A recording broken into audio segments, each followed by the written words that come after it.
What's up, everybody? It is Wartime MMA. It's Tony, Mike, Alex. We're here to break down UFC Fight Night Garcia versus Onama. We're back in the Apex. 13 fights on this card. For the casual spectator, not the most appealing card, so to speak, but I think there's some sneaky fights on this card. Maybe not even if the fight's all that great, just some fighters that could be in contention in their divisions, respectively, in the rankings. So without further ado, I'm ready to jump into it. You guys ready? Yes, sir. All right, sounds good. Our first fight of the night, we got Talita Alencar versus I'm gonna say her last name. Is it Ariane? R.E. Carnelos. Arnie, yeah, Arnie Carnelosi. Two Brazilian fighters here. 6-1-1 record for Alencar, and I want to say like a 15-3 record for Carnelosi, something like that. Let me see. Yeah, 15-3 record for Carnelosi. Off first glance, Carnelosi looks like she has like a physicality edge. She's the more muscular, more brute fighter between the two of them. Alencar is kind of a BJJ specialist. She hasn't really been tested, so to speak, even though she is 35 years old. She kind of only does have the 8 pro fights versus Carnelosi's like 18 pro fights. She is the older fighter. But I'm actually going to lean Alencar.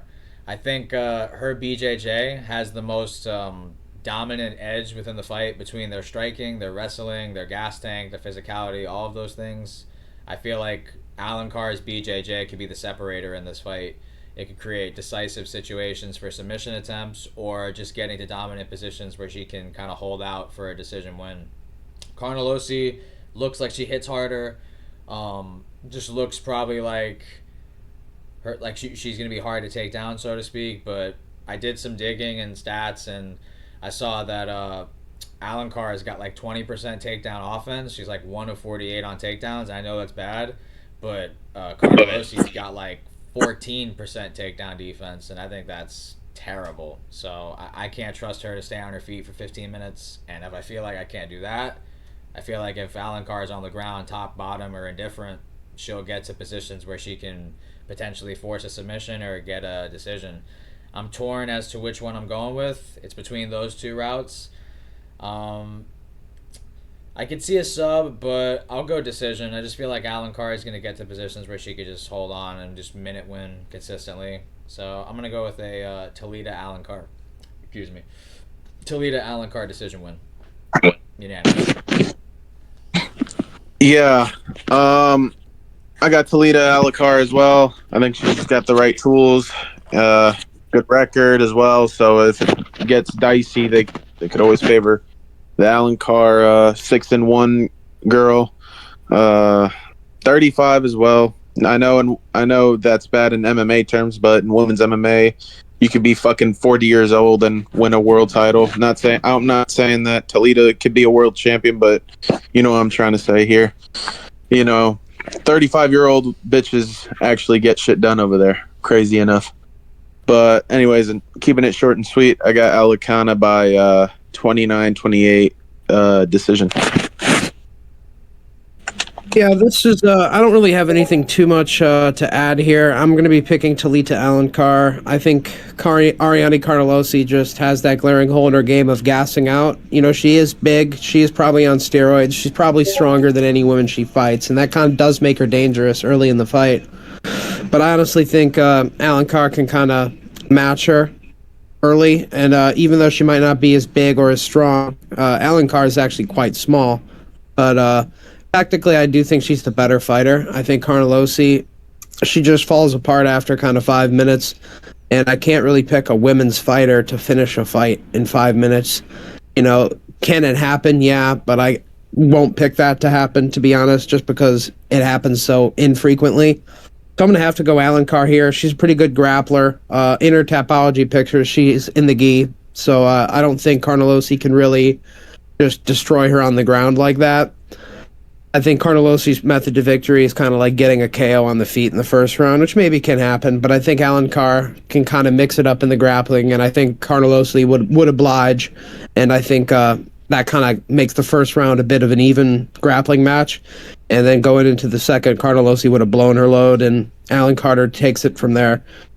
Carnelosi can't get the finish, but only time, I've actually been a frequent Carnelosi picker throughout her career, and the only time I got a fight right is when she won by DQ against Pira Rodriguez.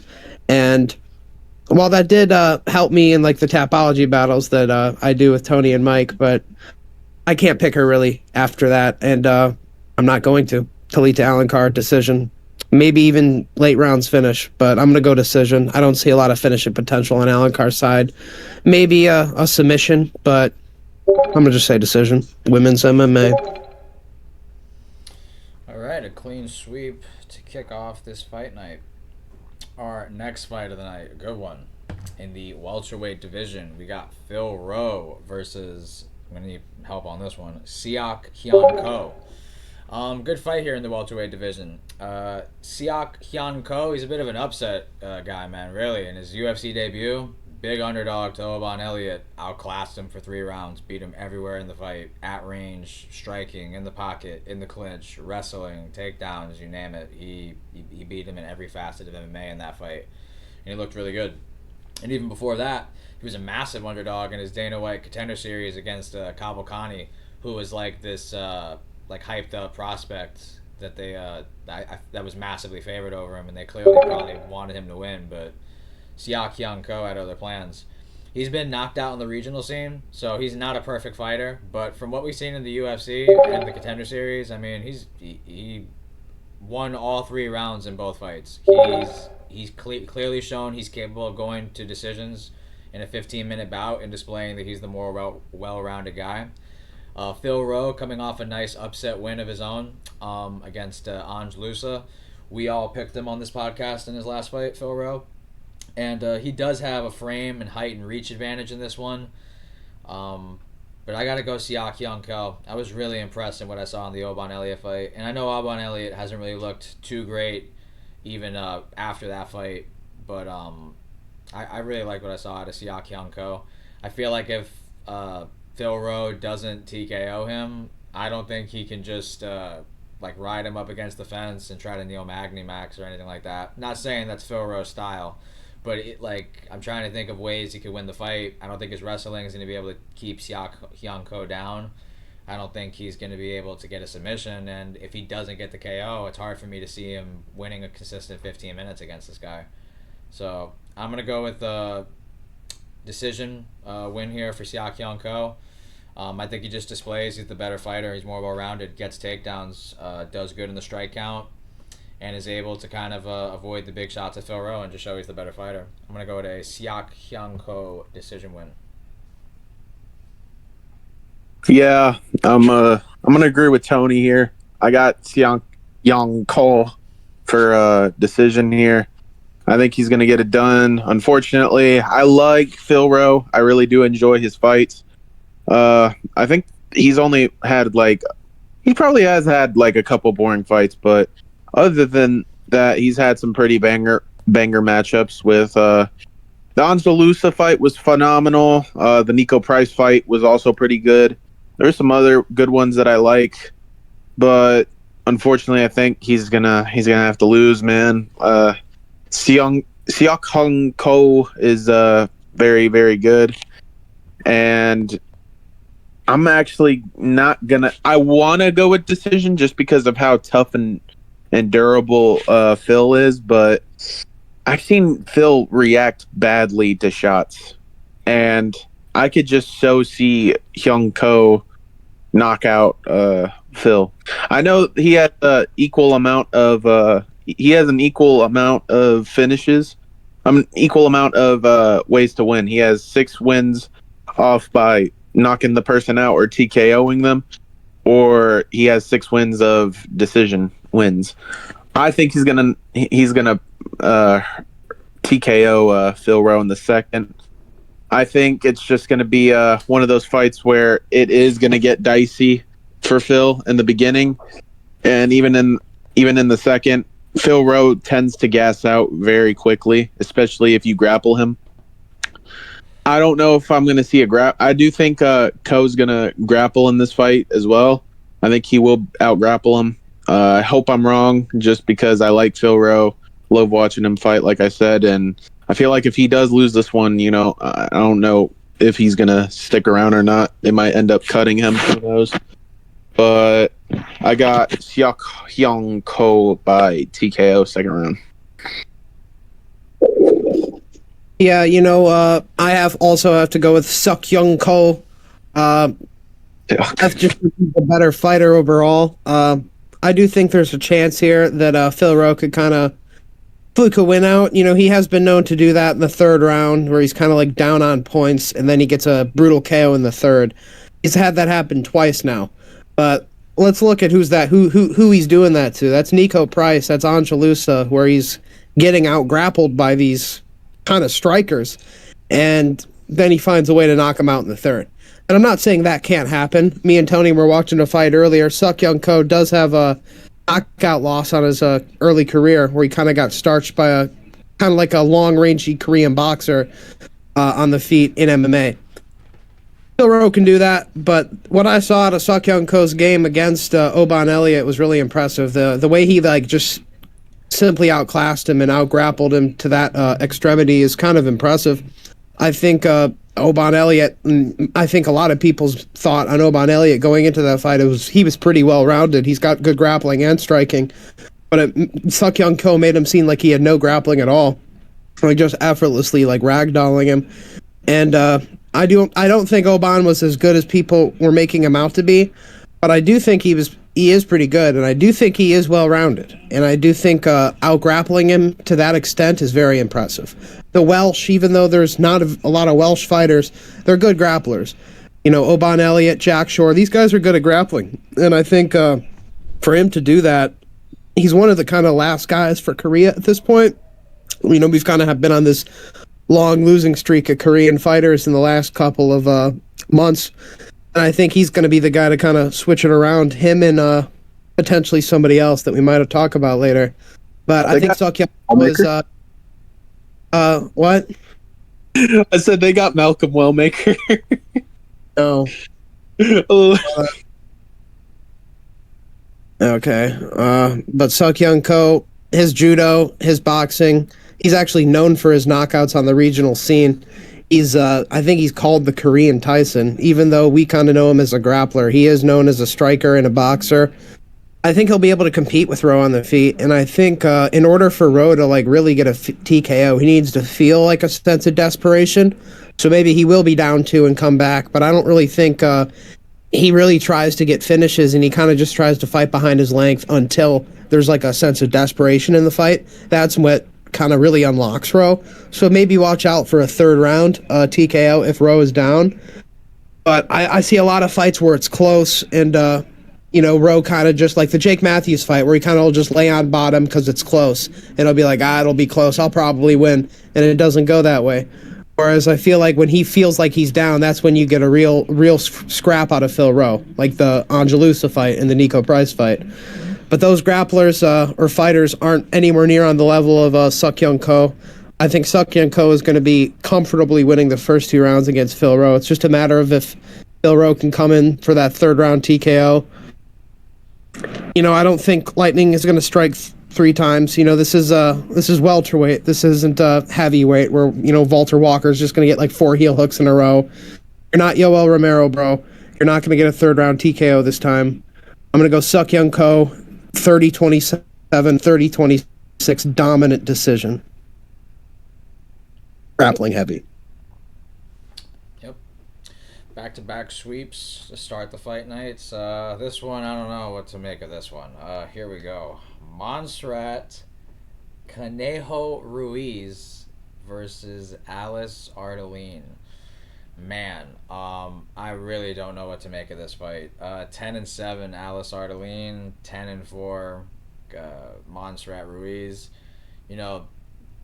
Obviously neither of these fighters are particularly high level given the 3+ losses in their careers. Alice Ardelin, I do know she's coming off a win against Rayanne Dos Santos, I believe, and her striking looked improved and her cardio looked all right. Conejo Ruiz, she's on a losing streak. I'm very aware of that, but let's take a look at some of the names she's losing to. Eduardo Mora, destroyed her, ground and pound. Jacqueline Amarine, ground and pound. Not necessarily aging as well, but still not the worst loss ever. Amanda Lemos counter right. I mean, these are pretty finish like capable straw weights she's going against, and all three of them being of Brazilian descent. Not exactly easy for Conejo Ruiz here.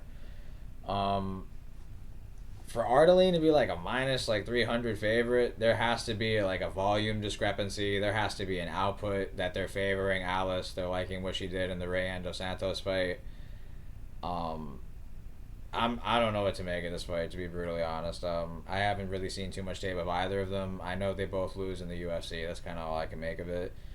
So, reluctantly, my pick in this one will not be as confident. I don't hate a dog shot with Ruiz. I don't. You can't justify like this wide of a margin for me with Ardeline. Like she's losing to Mora, she's losing to Amarim, she's losing to Lemos. I mean, those are not bad losses. Those are 3 of her 4 losses in her career. I kind of want to say fuck it and go with Ruiz, low key. I really kind of do, but for her to be this big, nah, fuck it. I'm a reach, dude. I don't care. Ardeline probably wins. This is probably gonna shoot me in the foot. I don't care. This is on principle. I mean, fuck. This is terrible. This is a terrible pick. Do not follow this. Do not put money on this. But I don't care to be wrong. It's just I'm not confident though, because I can see her getting beat up like a pinata, but she's losing like to good fighters. Ardeline, like she loses to mid too. Very unconfident, but fuck it. I'm gonna go Monstrat, Conejo Ruiz, split decision. I'm not confident. Conejo Ruiz split decision. Thinnest of margins. Better record.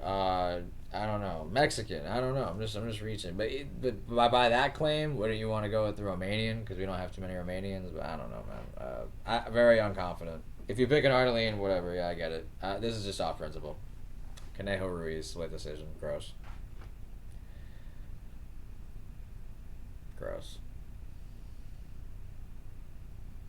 Yeah. Ardeline is not those 3 fighters. I don't care.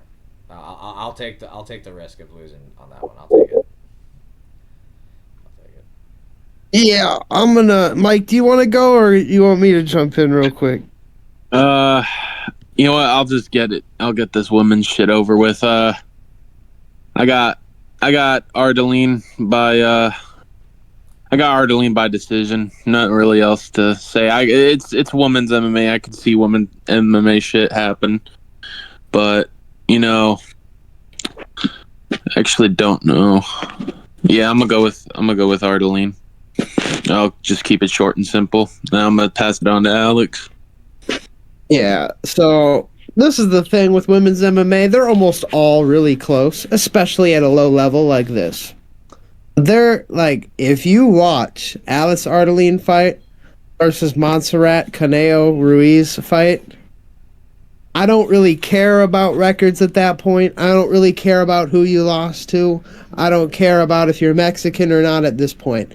If y'all don't remember who this bitch is, she is the headlock bitch. She can do one thing, and that's grab your head and hip toss you with the headlock hip toss. She is incapable of doing anything else. She can't do anything else. And people can look at her record and be like, yeah, she lost to Lemos. But listen, all of her wins, Cheyenne Velismas is the only one that comes to mind. That fight was literally just a compilation of this bitch, Cheyenne Velismas, who's a whore, unable to defend one takedown the entire fight. One takedown. Over and over and over and over and over again. And it's not even like a really well-timed double leg. It's a shitty headlock hip toss that we don't see any other fighters really use, and for good reason. People do other hip tosses. People watch how Montserrat Conejo Ruiz does it. She just kind of grabs their head and just tilts her body and throws them over her hip. There are multiple other steps in order to do that properly, and like what would I call it? Like a sack throw sort of way, or like an over under powerful hip toss. But like hers is just And that was a retarded way I just explained it, but you know what I'm saying. Like the way she does it, it's so like unrefined and amateurish, and it's easily defended by kind of anybody. There's no real leverage that she has other than her grabbing her head and her like trying to pull you over her hips. But it worked on Velismas, and I don't really. And it hasn't worked on anybody since. I see Ardeline as somebody who is relatively well rounded for a woman, and she's kind of old, but honestly, old women have been doing pretty well in the women's divisions, like the 34, 35, 36 year old girls, and she's honestly only 33. Usually come in with a level of experience, and they beat some of these bitches that are just here to kind of make an ends meet and make an OnlyFans account after their career ends. But she has a win over Ryan Dos Santos, who's I picked in that fight because she's younger and a little bit hot. But yeah, no, in hindsight, she's kind of ass. But I do remember her making a close fight. Shauna If Bannon. my computer would. Shauna Bannon. Shauna May thought it was somebody else. If my computer stopped tweaking, I would be able to tell you.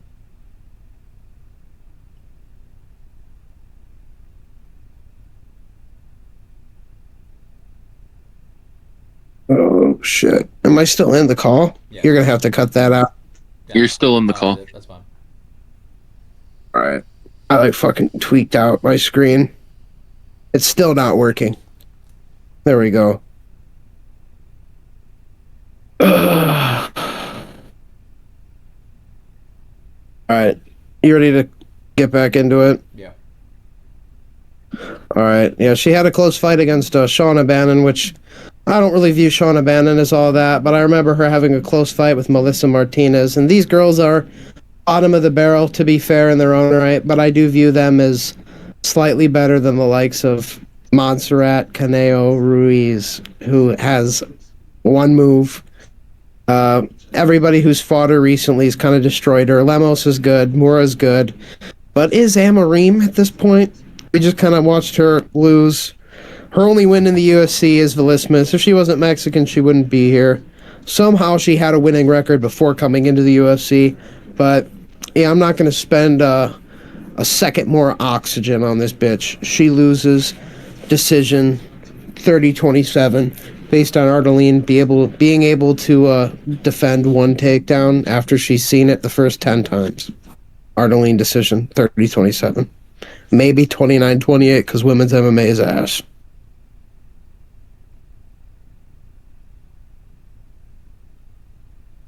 Mike, you went, right?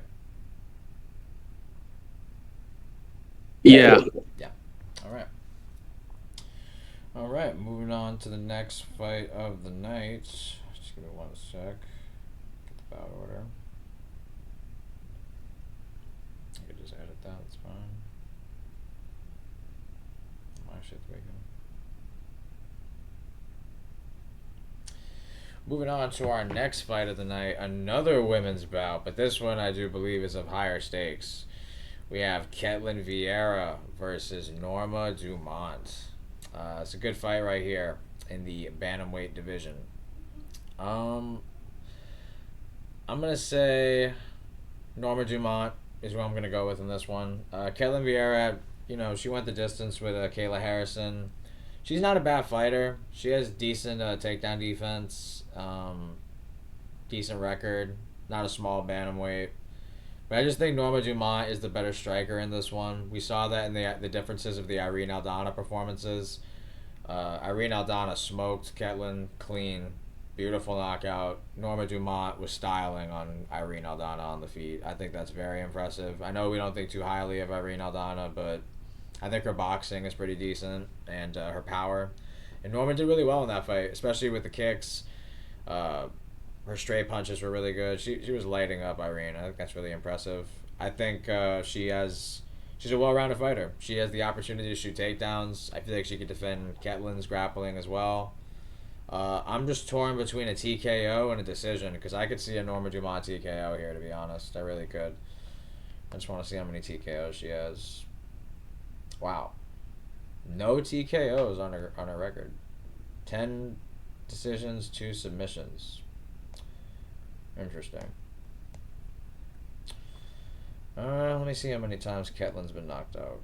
Outside of Irene Aldana, I think she's only been knocked out one time. Like, that's it. Yeah, she only has one TKO career loss. I want to pick TKO, but I'm gonna go Norma Dumont decision. I think she just defends the takedowns, maybe even gets a takedown if she feels like it, but mainly the striking. I think the striking is just gonna be Norma all day. I feel like the kicks, the boxing, I just like what I see from Norma. I'm gonna go Norma Dumont decision win. Could see a TKO though. I don't hate a TKO look.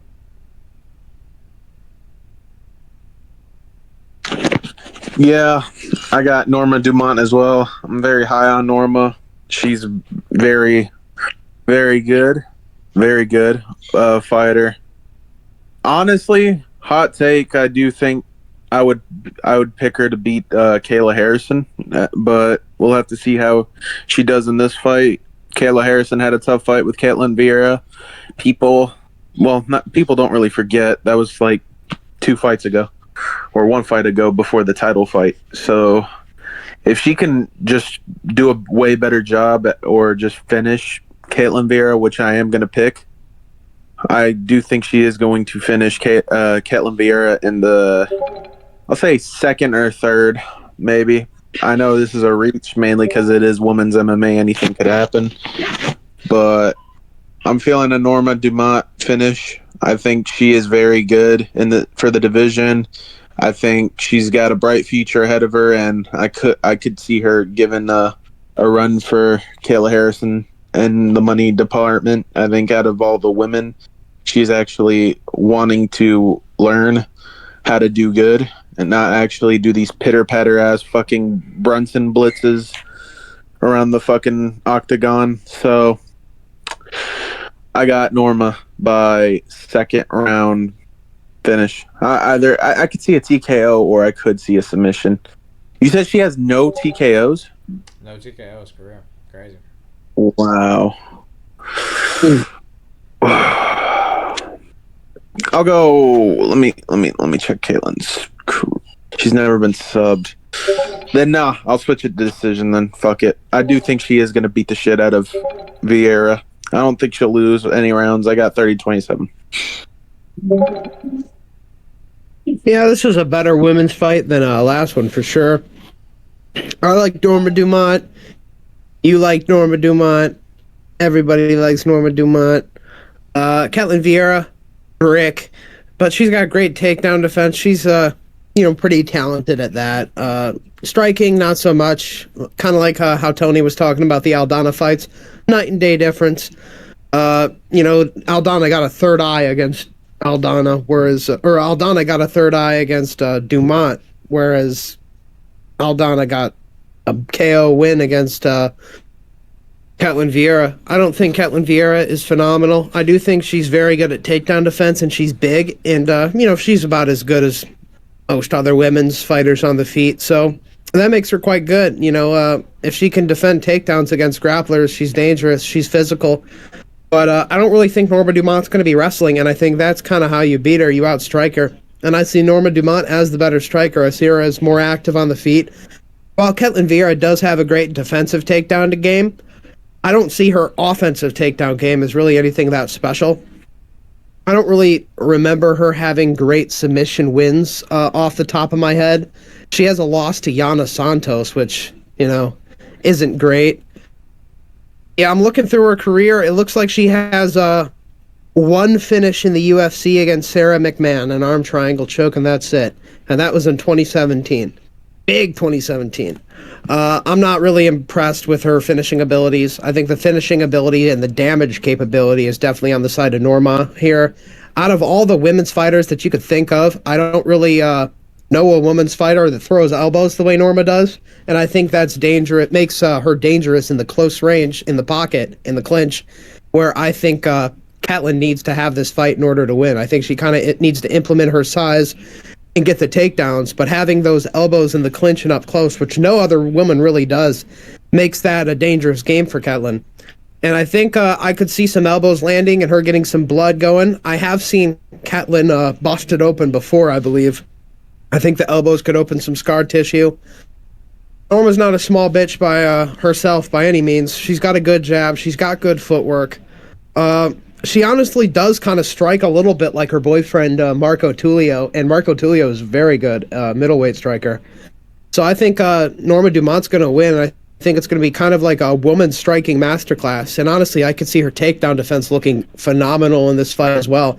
I don't know if that'll be quite as testament to her actual takedown defense or just Ketlin Vieira's offense, but I think Dumont's takedown defense will look great in this fight too. I'm going to go Norma Dumont 30-27, just a masterclass out striking. Clean sweep. As we head to the next fight of the night, we go to the middleweight division, and we have the UFC debut of Dante Lockjaw Johnson and going up against Sindrikas Dumas. Tough fight. Dumas, he had the no contest against why am I drawing a blank? The guy who looks like Logan Paul. What's his name? What's that guy's name? He got slammed by Cody Brundage. What is his name? Zach Reese. Zach Reese. That's who it was. Yeah. I picked Sindrikas in Okay. that fight. I was playing into the desperation factor of his money situation and a man against backed up against the wall. I figured like he gonna show up even if he loses. I could feel like I bet the more desperate, so to speak, urgent fighter. And I felt like if he could extend the fight, maybe he can make something happen. One guy got slammed by Cody Brundage, the other guy beat Cody Brundage. So I was figuring like if he can extend the fight, get out of round one, maybe he can do something. In this fight, very similar dynamic where he's going against a very aggressive, a very finish like reliant type fighter, in my opinion, in Dante Johnson. I saw his Dana White Contender Series fight. He got the knockout. I think it was in the first round. He's very explosive. He's small, even for middleweight, and he fought at heavyweight. So he's making this cut from heavyweight to middleweight, which is crazy. But his frame, like he needs to fight a middleweight. If he were fighting high level heavyweights, he would be dwarfed, and he still kind of is getting dwarfed here in a fight like this. But he's the more compact, the more explosive, the more knockout type fighter I would imagine in this matchup. This fight really, for me, comes down to can Sindrikas make it out of first round. I feel like the wrestling, like everything early on, I think will be Dante Johnson. I think knockout potential, he'll be winning on the feet. I don't expect Sindrikas to go forward on Dante. I feel like they would just clash and Dante would just land a better shot than Sindrikas would. Something to be said though, a majority of all of Sindrikas' losses in the UFC and in general are against like Josh Fremd, Nurulston Ruzaboyev, and Mikhailo and Sejcik, who are all not small middleweights. These are like guys above 6 foot tall. So Sindrikas this will be the most like range and reach or frame that he would have on an opponent in his career. I feel like for him, he's got to fight smart, and it's hard to trust him in that situation against someone who's very explosive like Dante Johnson. I feel like it's first round knockout Johnson, or there's a potential where Dumas can use his experience and extend the fight. I think both are live, but I'm not too big on his defense, and I don't know if I could trust his footwork.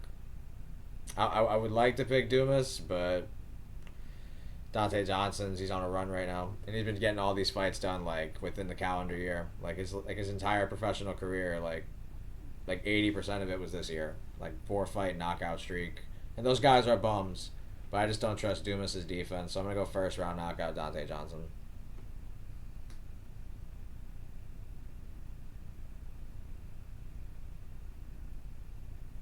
Yeah, I got Dante Johnson as well.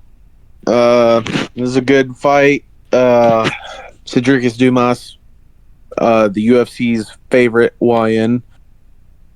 I don't think he's gonna get it done though. I just think he's gonna get knocked out. This dude's nickname is Lockjaw, so I don't know what that nickname alliterates to. So maybe he's on a knockout streak. I don't know. I have a feeling he is gonna knock out Cedricus in a highlight reel like fashion. It is crazy though. He is going into heavyweight. He's actually got several first round knockouts. all of his fights are out of the first round. He has never went to a decision at all. This is crazy. Yeah, I definitely got him by KO. I think he is. I think he is going to knock out Sedrikas. Sedrikas could win if he survives, though, because we've never really seen this guy's cardio. We've never seen this guy go the distance. So we've seen Sedrikas go the distance. We've also seen Sedrikas grapple. I don't know if this dude grapples. This dude just straight left KOs people and just knocks people out. I still got Johnson by KO. I'll go.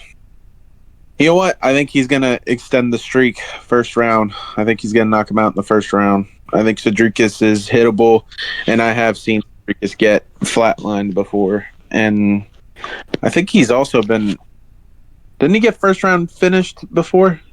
Yeah, he got knocked out by Oleksiejczyk in the first round, and with Ruzaboyev. Yeah, I definitely got Dante by first round knockout. I think it's going to happen. But I could see Sedrikas weathering the storm if it doesn't end in the first. This is actually going to be one of the rare fights for me that I'm going to break down and tackle from a betting perspective. I see a lot of people hammering the line of Dante Johnson, and I talk with Tony a lot, as Tony's usually the gambling guy. I also talk with Fighter's Eye podcast, Trace. You guys know him. Shout out to him. Follow him. And I talk to them about some of their parlays. And sometimes, man, like with guys like this, Dante Johnson, you don't know. There's a level of uncertainty. I'd like to start off by saying I'm picking Dante Johnson. I don't think Cedric is that good. But ever since I saw Dante Johnson on the Contender Series, the commentators and like the people in the UFC were talking about like he's going to be a light heavyweight after the win, since he weighed like not a lot for a heavyweight.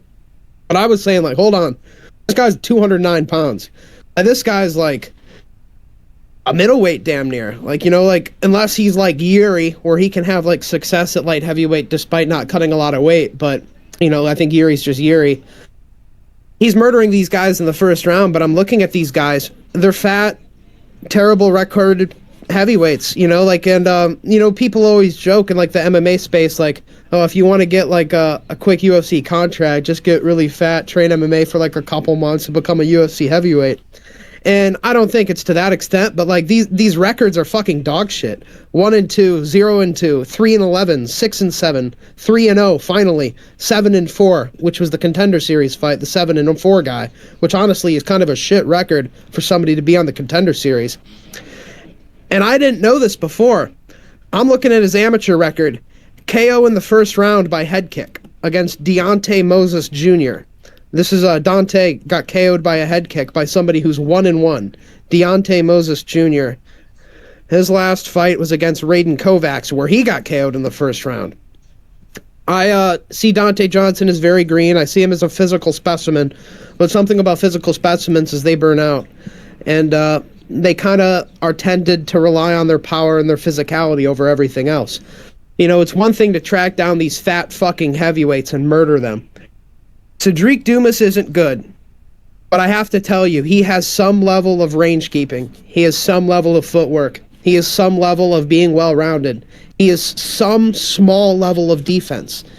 This is middleweight we're talking about. These guys aren't fucking bantamweights, featherweights, bantamweights. I already said bantamweights, but you get my point. These guys aren't the most skilled of the pack, but there's a difference between middleweight operation and heavyweight operation. When heavyweights operate, they're just fat and slow mostly. And if they're not, they're in the top 5 or the top 10.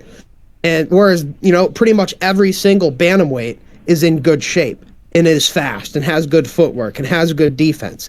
And if they don't, they're weeded out pretty damn quick. Whereas there's multiple heavyweights that are still ranked, that are dog shit and have always been dog shit, but continue to fraud check prospects like the likes of Marcin Tybura and other people who've just kind of made a career out of being fat but getting it done.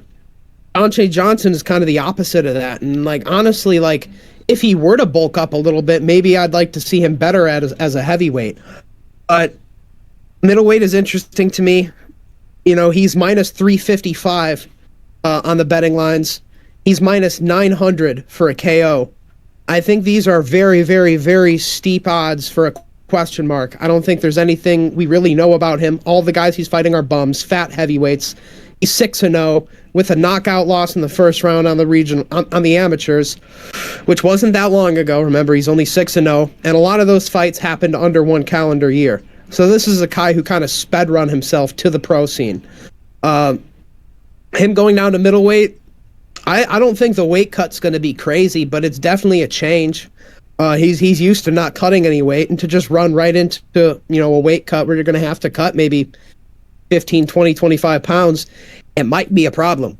You never know. And even if he's able to make the weight comfortably, he's not used to it. We're going to talk about weight cuts and what people are used to later in a couple weeks when it comes to JDM and Islam.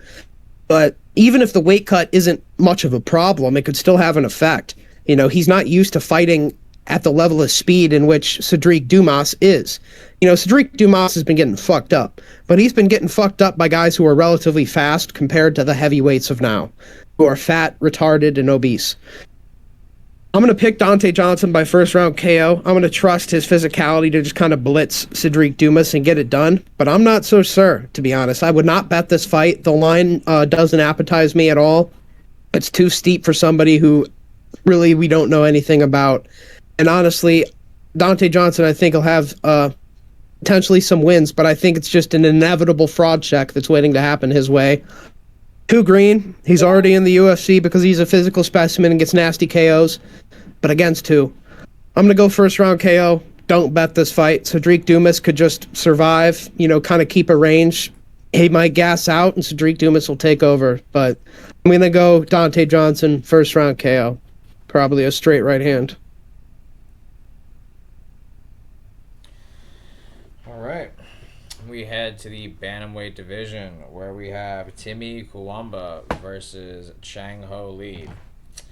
Good fight here at bantamweight. Timmy Kuwamba, man, he fought at featherweight and he fought at lightweight. Now he's fighting at bantamweight. Kind of crazy. He fought Balaji Oki. Got a split decision. Yeah, he fought Lucas Almeida. That's a lightweight and that's a featherweight. And now he's fighting. He got the TKO win over Roberto Romero, who was the guy that gave David Onama a good fight as a big underdog. But now he cuts to bantamweight. I don't know how to feel about that. This is a guy who's fought like in 3 different weight classes in under 2 years. So I feel like he's not really sure what division he really wants to fight at. And now he's going against Chang Ho Lee, who I'm not too familiar with, but I do recall his fight against Cortavius Ramius. I didn't see any fight prior to that, but he got a TKO in that one. Timmy Kuwamba is not bad, but I just reckon the more potential for a better fighter between the two of these these fighters when I look at both of them is Chang Ho Lee. So I'm torn between a TKO and a decision. Chang Ho Lee has 5 TKOs and 4 decisions out of 10 wins. I feel like he can win either way. I think he's just a more well-rounded fighter, more finish potential, more upside there. So I'll go with the decision for Chang Ho Lee, but I don't hate a TKO look. I'll go decision win Chang Ho Lee.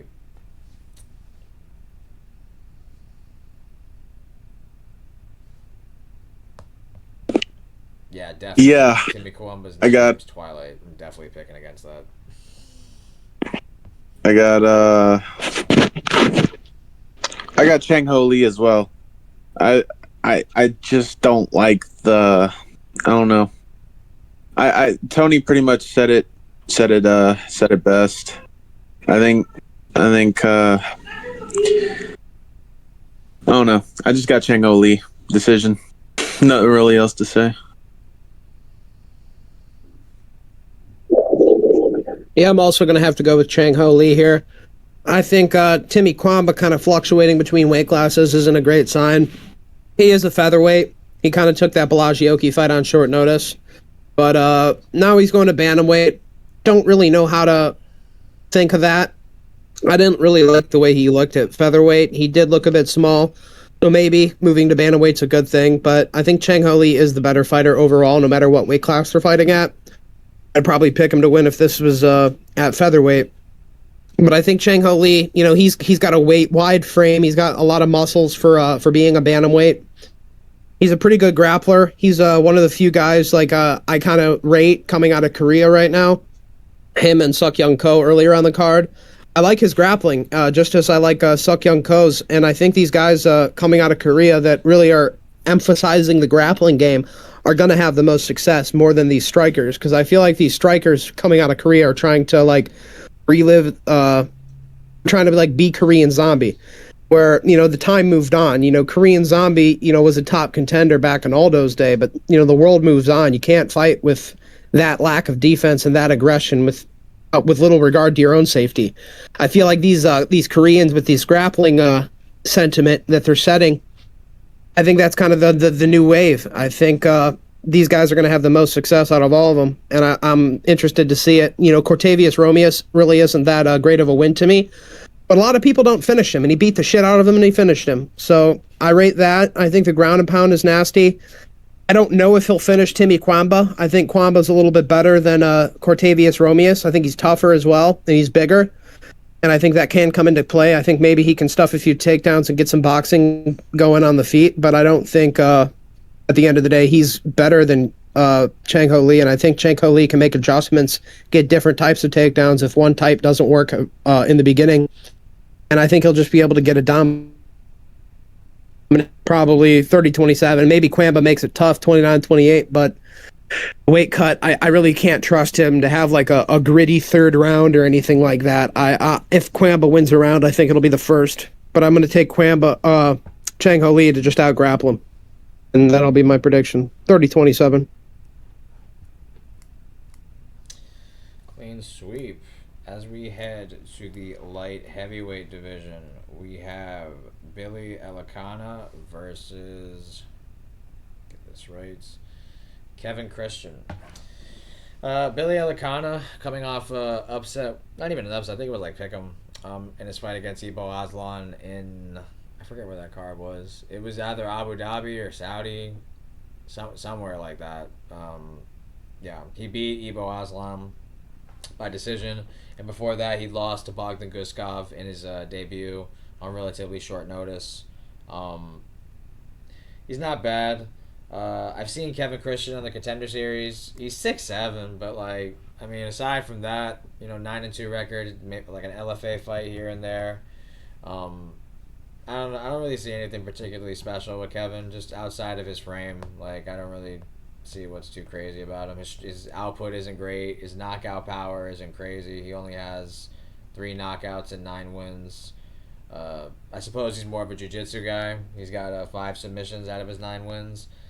So I feel like he'll be accepting a bottom position. And Billy Elikana, he got subbed by Bogdan Guskov, but I want to say he had Bogdan Guskov in a submission attempt of his own. I imagine he's the more athletic guy. I imagine he's the better fighter on the feet. I imagine he's the faster fighter. I'll go Billy Elikana decision win, where he defends takedowns, defends submission attempts, and he just shows he's the better striker and more conditioned to go 15 minutes. I feel like Kevin Christian will slow down after the first or midway point of the second round, and I feel like Billy Elikana will be able to keep that pace throughout the entirety of the bout. I expect Kevin Christian to try to force grappling, but I think Elikana can defend it. I think he's learned his lesson from the Guskov fight. Tough fight, though.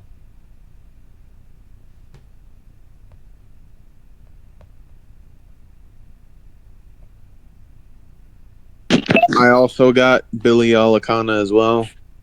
I think he's just gonna fuck up Bro. Honestly, I don't really see. I've been very impressed with Elikana and his road to the UFC. I know he got finished by Bogdan, but losing to Bogdan is not a bad fight, especially how Billy fought. Billy fought on short notice and was arguably giving Bogdan a tough fight on short notice. So that's not a bad wasn't a bad performance, and he also beat Ibo Aslan. Ibo Aslan was also pretty good. Not the best, but he's pretty decent, I guess. Pretty good win. I got him beating Kevin Christian. I think I think he just got more tools to win. I could see Christian winning by submission, just because if Bogdan's subbing you, how can a an actual BJJ uh, grappler go against you? But I think I'm gonna go with Bogdan. Oh, not Bogdan. I'm gonna go with Billy Alicana, and I'm gonna go with KO. I'm gonna go with TKO or a KO in the second or third. Yeah, Billy Alicana kind of came into the UFC on short notice against Guzkov. He honestly put up a great showing for himself, but quit. So I was uncertain what to think about him because on one hand he did good against Guzkov and kind of just quit after.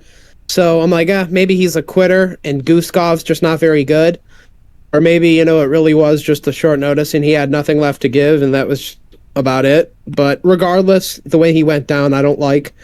I'm not going to pick him forever. I did wind up picking him against Ibo Aslan as an underdog, which I'm happy about. But in this fight, I'm going to go Billy Alicana again. People are getting deceived by Kevin Christian being 6'7". Uh, don't fucking say it. But he's honestly pretty ass.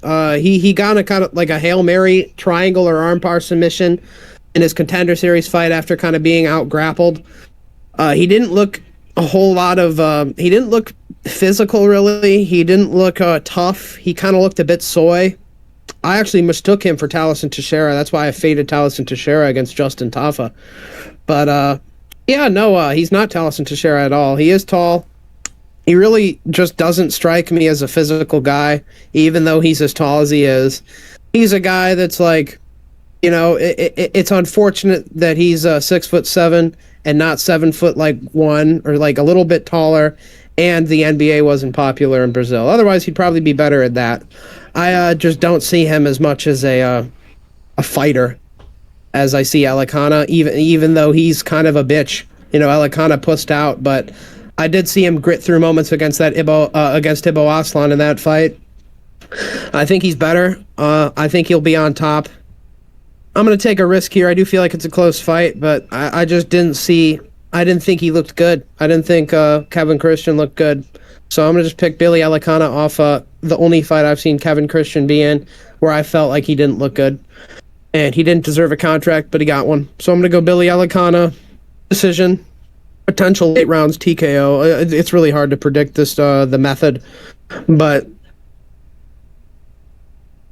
yeah, I'm going to go decision. I'm going to go 30-27, just out grappling. Kevin Christian just kind of pusses out, but does enough to avoid being finished. All right.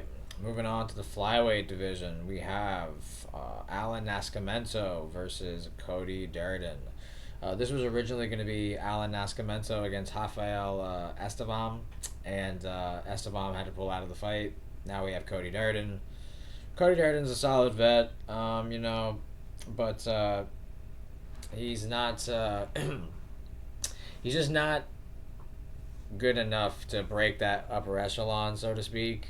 I think he's got good wrestling. I think he's got underrated boxing for a wrestling base, I suppose. But his durability has always been a question. He is fighting, pretty good flyweights all in all. Alan Nascimento coming off a very close fight against Jaffa Falhau. Very close fight, could have gone either way. Nascimento, at least I don't know if he still trains there now, but I felt like he was training a shootbox with like Charles and them. He's got a lot of submissions, a lot of pro fights at flyweight. He's got like 15 submissions. I'm going to go Nascimento in this one, and I'm going to go by submission. Cody Durden's got knocked out twice, lost 2 decisions, and been subbed 4 times. So submission seems to be his most consistent method to beating him. And I feel like Nascimento's got the grappling to be able to do that. I could see it being club and sub, or I could see it where he gets a reversal on a takedown from Cody Durden, and he's able to get into a position where he could threaten a choke of some variety. So I'm going to go with, I'm just torn between second or third. I'll go I'm torn between second or third. I'll go second round submission, Alan Ascamento. I could see club and sub, or I could just see it being a reversal and he gets to that position, or I could even see him taking Cody down and being able to grapple him from there.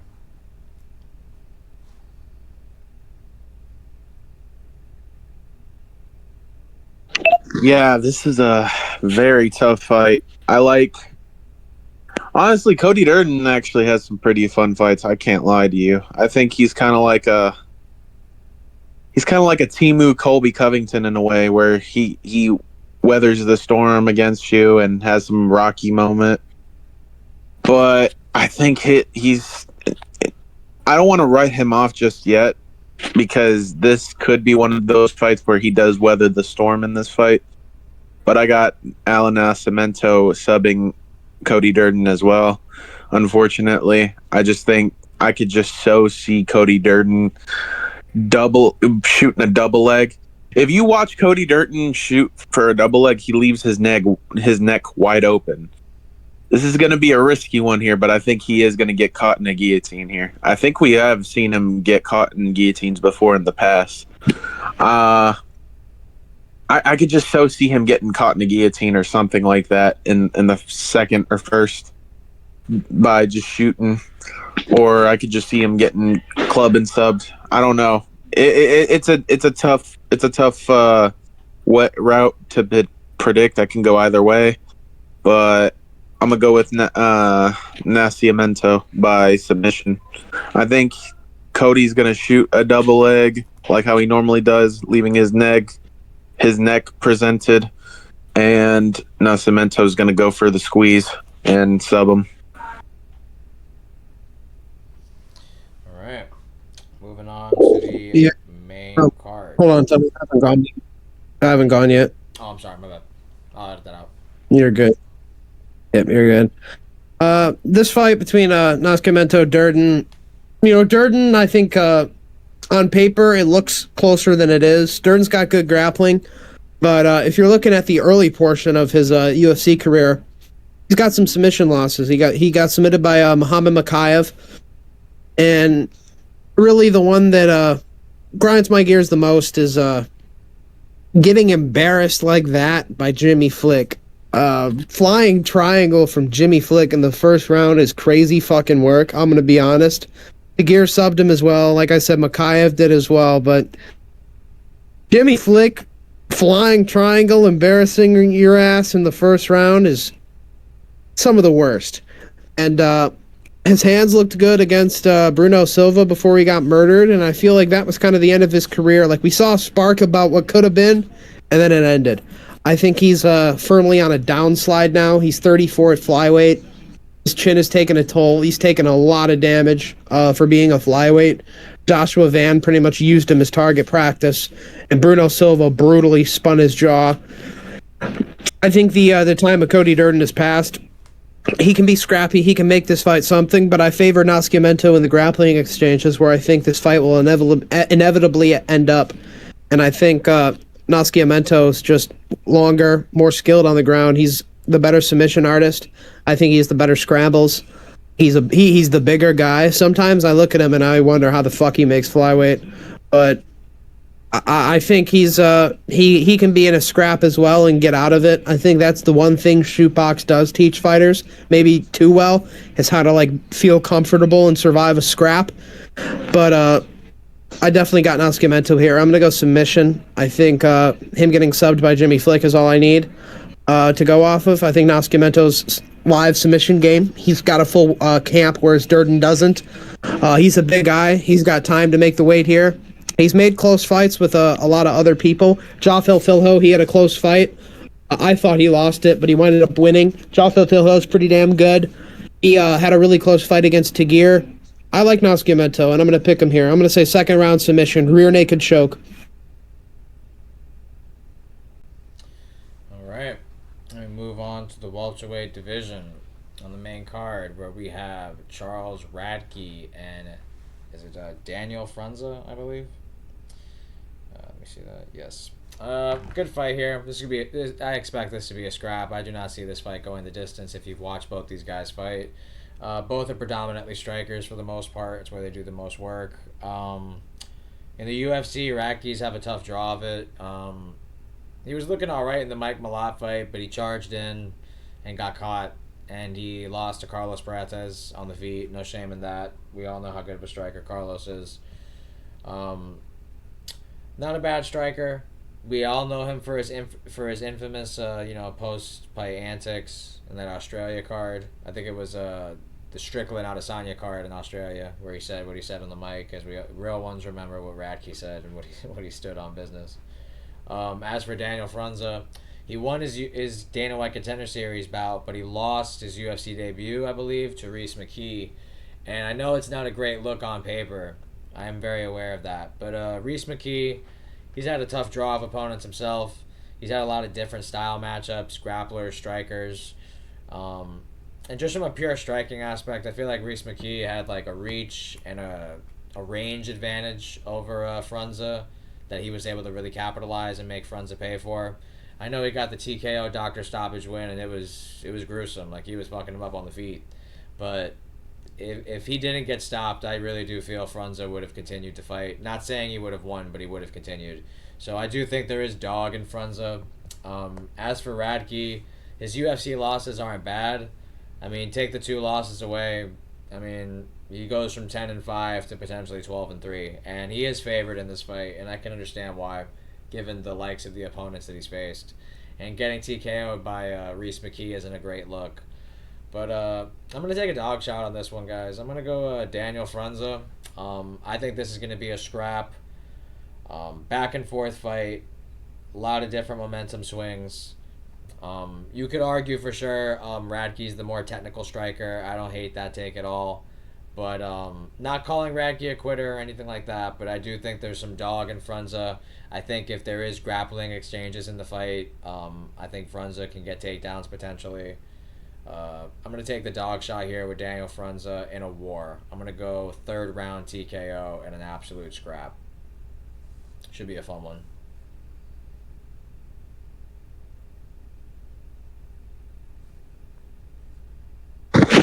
This is I think this is gonna be a good fight.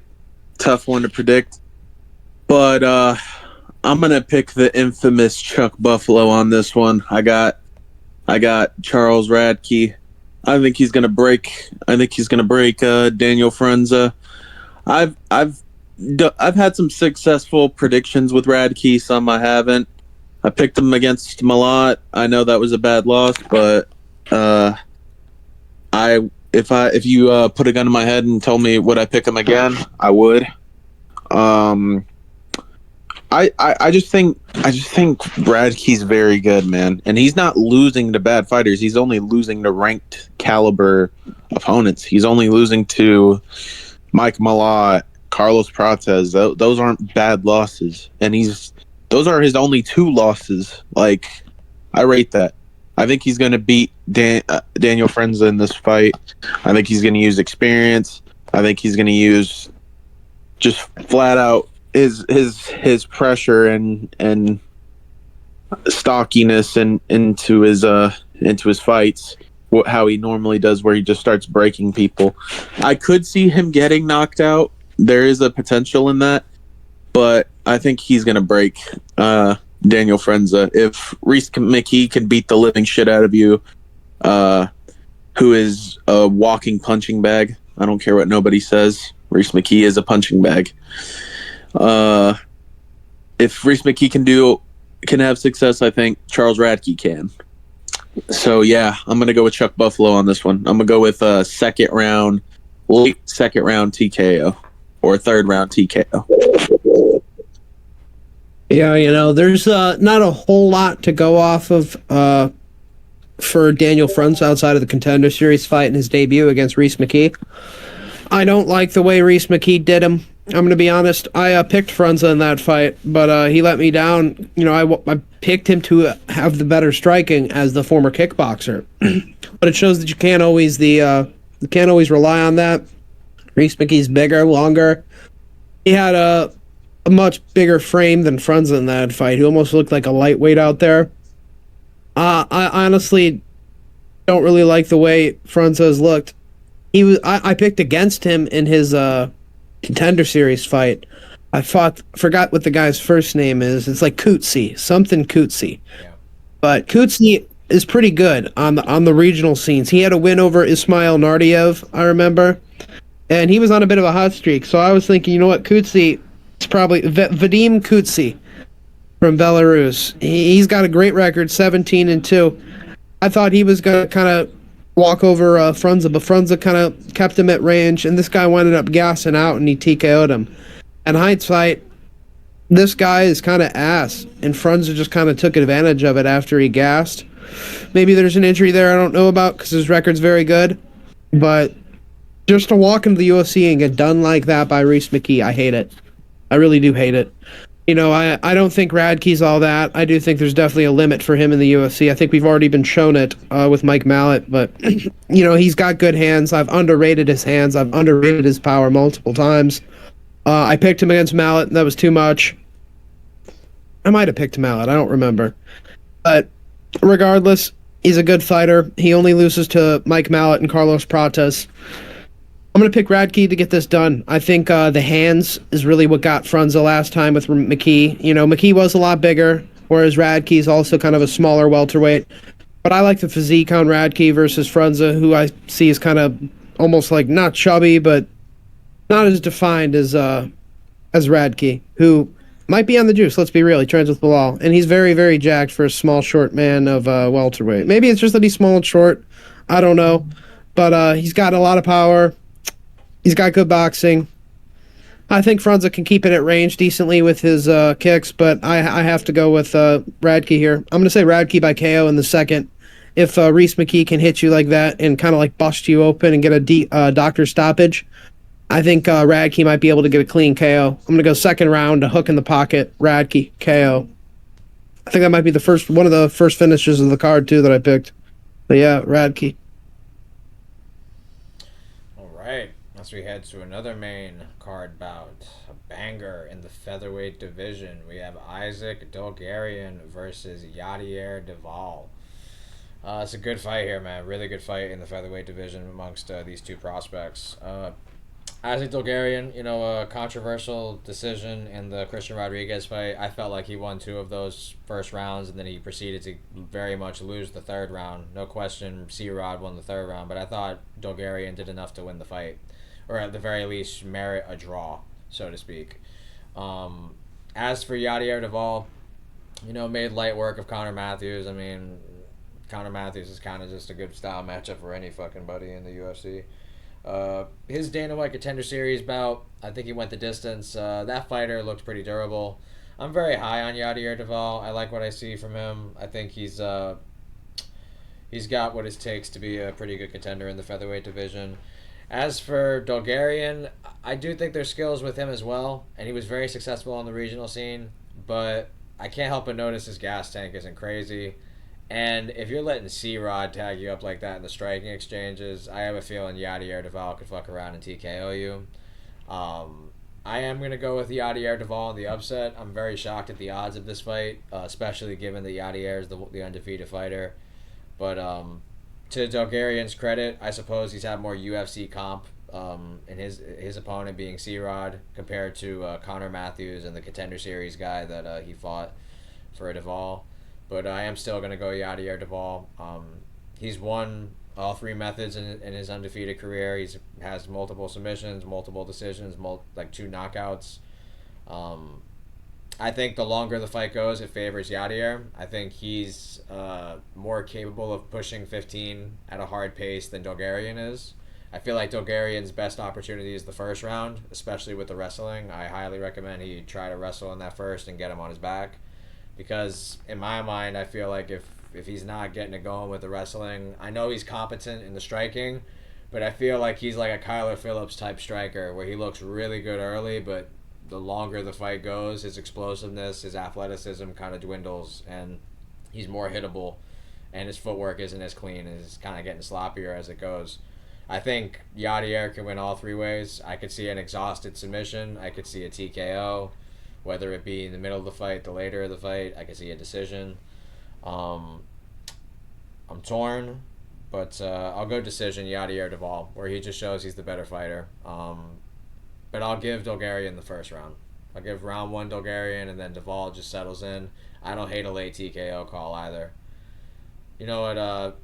Fuck it. I'm gonna be ballsy. I'm gonna reach. I think it is gonna probably more than likely be a decision, but I can't ignore the gas tank of Dolgarian. I feel like if this is a hectic pace early, he won't be able to do what he did in the C-Rod fight without paying for it. I'm gonna go with a third round TKO back to back. I went Frunza underdog TKO in the third, and I'm gonna go another third round TKO with the underdog Yadier Duvall.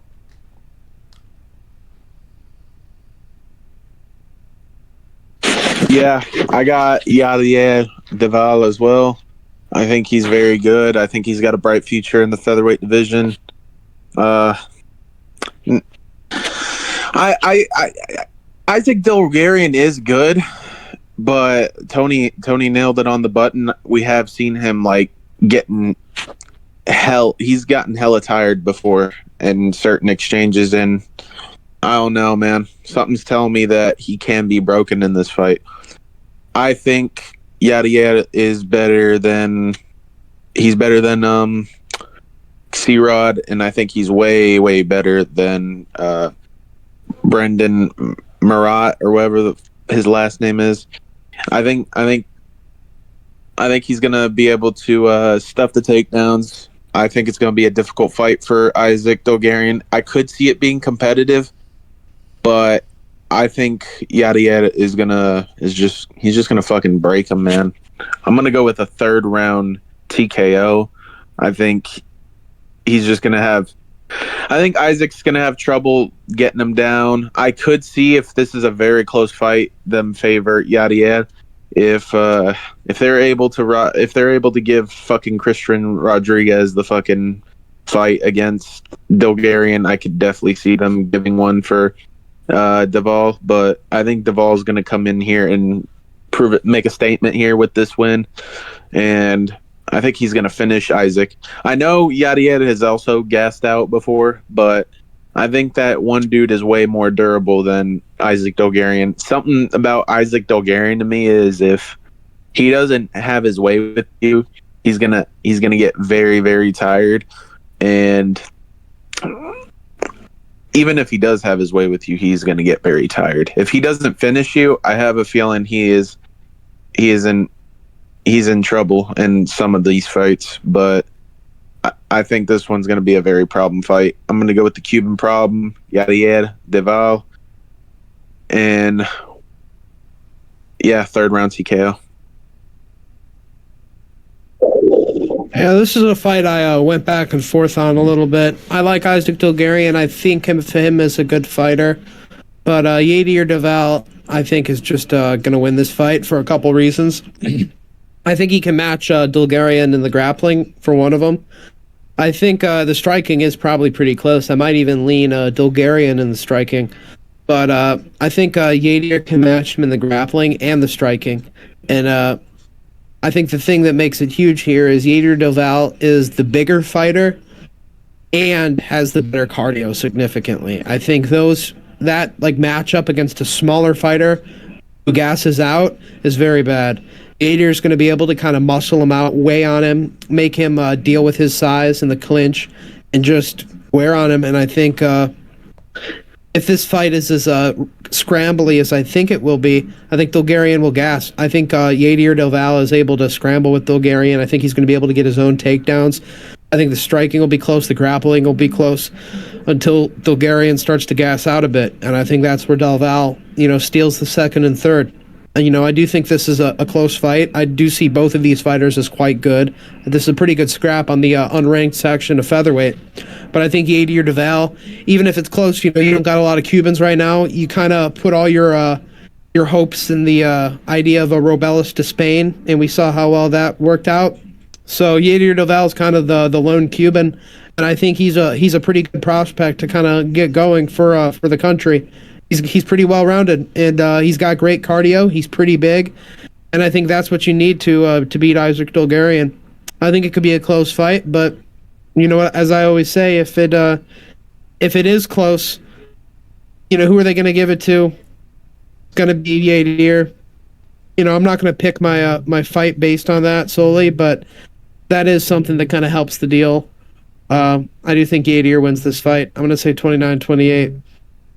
Usually it's a hometown thing, but we're in the UFC Apex. It's not really nobody's hometown.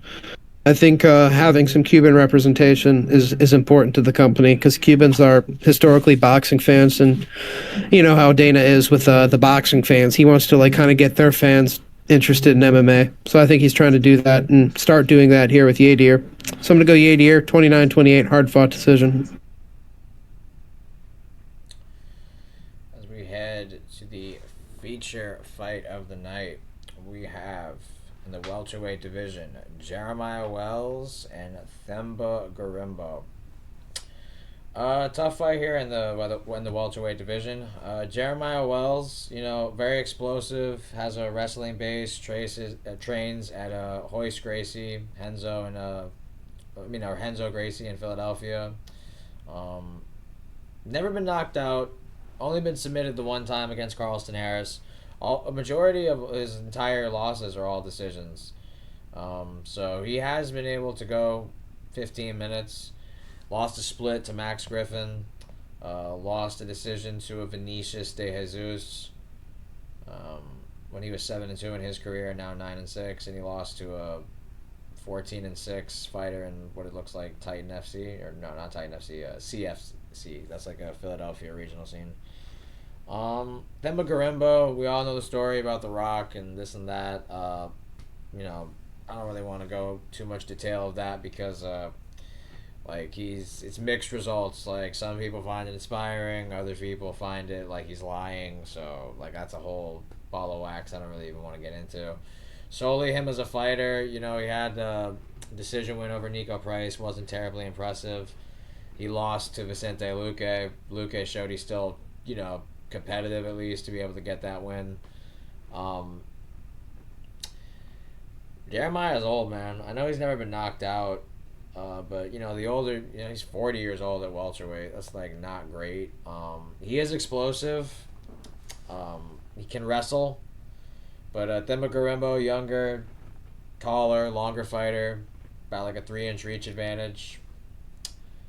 I'm gonna go Themba Gorimbo. I could see a decision or a TKO, and I know this really doesn't have too much rationale, so to speak, from a technical aspect. You could argue Jeremiah Wells is the better boxer. You could argue he's the better wrestler. I completely understand all of those statements, and you're not wrong to think that. But when I look at two of these guys, they're not really going to go anywhere. If I had a gun to my head, which one would I rather keep for the company? I mean, you never want to think like that picking a fight, but he's younger, slightly better record, I guess. What is Jeremiah Wells? He is 12-4-1. Themba Gorimbo's 14-5. About the same. This is a really close fight. I'll go with a Themba Gorimbo decision, but I could also see I'm just gonna go decision. Jeremiah's never been knocked out, so I'll say he continues with that. But decision win for Themba Gorimbo. Very close fight. Yeah. Arguably rigged. Not too much rationale though. Yeah. Yeah, I got Themba. Well, I don't think we've filmed my my whole reaction to the Vicente Luque fraud check, but pretty much told. I even had a DM, which I know that this motherfucker did not read because there's probably tons of them. I've DM'd The Rock to take this motherfucker's house away. Clearly, is proven that when this man was fighting on his coach's couch, he was actually fighting better. Now that The Rock gave him a little house and some clothing, not some fucking shit that you got from the Salvation Army. Turns out that shit actually was helping him in a way. I am hoping he went a little bit broke, because honestly, man, that was fucking dog shit. That was a very dog shit performance. But I'm willing to let it slide here. I will go with Themba Gorimbo here. Let's see why The Rock gave him a house. Let's see why The Rock decided to give this runaway, if you will, a house. Yeah, I got Themba. I think I'll go with a decision here. Maybe a finish, but I'm gonna go with Themba by. You know what, I'll go finish. I think I'll go with a finish here. I think Jeremiah Wells is pretty shit. Yeah, both of these fighters, the mid of the mid, both are grapplers. I see Themba as the more strict grappler and also as the better grappler, but I see Wells as the kind of wild card striker with knockout power. It's tough here, but I'm going to be going against the ultimate finesser, Themba Garimbo. He took the Rock's house, let me tell you. But, Themba Garimbo, it's a funny story. People are either like, oh, that's so sweet. He got the Rock's attention and the Rock, bought him a house because he has no money and lived in the gym. Aww. And the other viewing of it is, this motherfucker finessed Rock out of a house, for real. Like, he really did. Like, he hit him with that sympathy card. He pulled that Uno reverse out. He said, I have a sad backstory. Buy me a house. And I'm sure it was a nice house. I doubt The Rock just... This motherfucker gave him a nice little condo. I doubt The Rock just bought him a house in, like, the hood. It's just like, here, kid, here's a house. And, like, bought him a house in, like, the worst possible neighborhood. It's just like, here, kid, here's your house. I'm sure he bought him a decent house. And he was able to finesse it. So shout out to Themba for getting it done. I could just see him, spam emailing him, being like, redeem, sir. Just like, I am Prince, I have just can't speak English like I am right now. I have unreclaimed fortune in Ethiopia. That's not even a good accent, but you get the point. Just scam maxed him until he got the house. But here he is, UFC fighting against Jeremiah Wells. I don't know what it is. I see a little bit of spite in the eyes of Jeremiah Wells. Something that can't be tamed. Something that, like, you'd see in the eyes of a felon, and I think Jeremiah Wells is like somebody who might be able to kill somebody and not feel bad about it, whereas Themba, I think, probably outside of the scamming and the finessing, probably is a wholesome dude, just probably is sympathy maxing a little too hard. Something about Jeremiah Wells makes me think he enjoys killing people. Like, the way he just, like, screams and the look in his eyes, like, after he just, like, murders Court McGee. Sometimes, like, you'll knock out, like, an older guy and they'll be like, oh, that's it, ref, stop in. He went for follow-ups, several follow-ups on a stiff, unconscious Court McGee. This man doesn't care. He's here to kill. And, like he is not impressed by Themba's backstory. I'm going to be honest. He don't care. He is 39. He's old. But he's very, very jacked. And I think Themba's like 34, 35 himself. Not super young either. But Jeremiah Wells started as a grappler. He's got a jiu-jitsu base, grappling base. I like him being a shorter, stockier, strong fighter. I think that's good for defending takedowns. I think in order to kind of beat him, you kind of have to knock him out on the feet or drop him and then submit him, kind of the way Carlston Harris did. And people can beat him by decision. He's by no means a great fighter. But for these lower level fighters, I think if you're not just explicitly better, like everywhere, he can be a tough fight.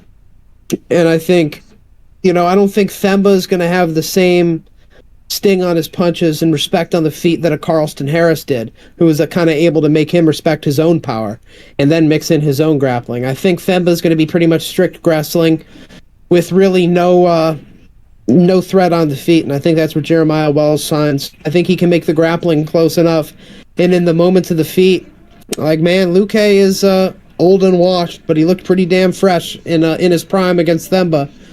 And I think Jeremiah Wells sleeps Themba. That's going to be my prediction. Underdog of the card. Jeremiah Wells big KO with multiple follow-ups. He don't care that you're from Africa. He don't care that you're broke. He don't care that The Rock bought you a house.